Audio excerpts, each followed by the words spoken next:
Hi, welcome back. In this video, we're continuing to talk about compound inequalities. So when we are solving compound inequalities, a big thing we want to keep in mind is that we are making true statements. Making true statements is kind of the theme of the year, and we are always going to be trying to make true statements. So as we're trying to make true statements, we're going to start off with compound inequalities. And these are going to be inequalities that have two components, two separate inequalities connected with the word and. And if we remember back to and is exclusive, so we are looking for the overlap. So here I have some basic cases of and inequalities. So I have this first one, x is greater than -2 and x is less than or equal to 6. So on all of these, I am going to mark -2, 0, and 6.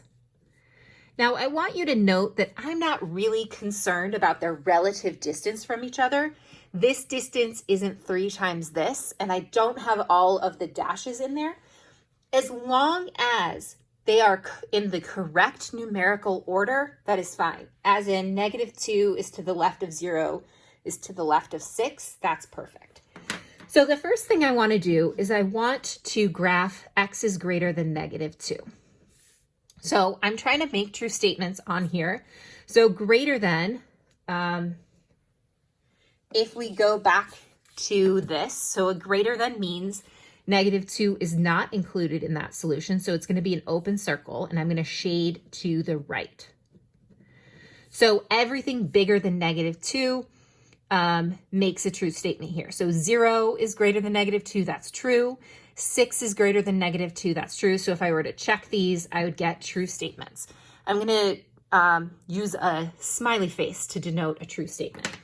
Okay, so then next, I want to graph x is less than or equal to 6. So less than or equal to, that means 6 is a solution. So 6 does make a true statement, so that's going to get shaded. And everything to the left is also going to get shaded. So because 0 is less than 6, -2 is less than 6, we are all good there. So for my final answer down here, I'm looking for the overlap. I am looking for the values that make both this statement and this statement true. So what that means I'm going to do is I am going to graph just the overlap. So -2 has an open circle, but it's shaded down here. So that means that -2 is going to be a boundary with an open circle. There is shading here. So 0 makes both of these true. So we are shading all the way up to and including 6. So I'm really just shading everything down here that's shaded on both of these. So what that means is -2 is the boundary of what will make both of these true. Everything in between -2 and 6 makes a true statement for both of these statements, and 6 makes a true statement. So now going back to writing this in interval notation, which we're going to want to do here.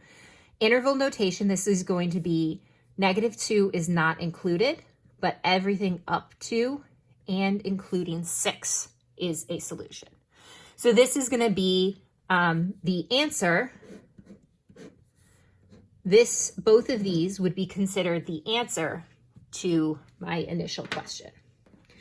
So moving on to my next set here, I end up here, this is an and compound inequality, but it's written a little bit different. So it's got 3 is less than or equal to 2x plus 7 is less than 15. So what I'm going to do is I'm going to first write the left inequality. So that is 3 is less than or equal to 2x plus 7. The second inequality is going to be the middle and the right-hand side. 2x plus 7 is less than 15. And in between that is the word and. So I have this overlap here, right? 3 is less than or equal to 2x plus 7 is less than 15. And when I circled the two inequalities, there was an overlap. This is an and situation. So I'm going to go ahead and solve this one. So I have 3 is less than or equal, well, let's add 7 to each side. So I end up with, or subtract 7. So I get negative 4 is less than or equal to 2x. Negative 2 is less than or equal to x.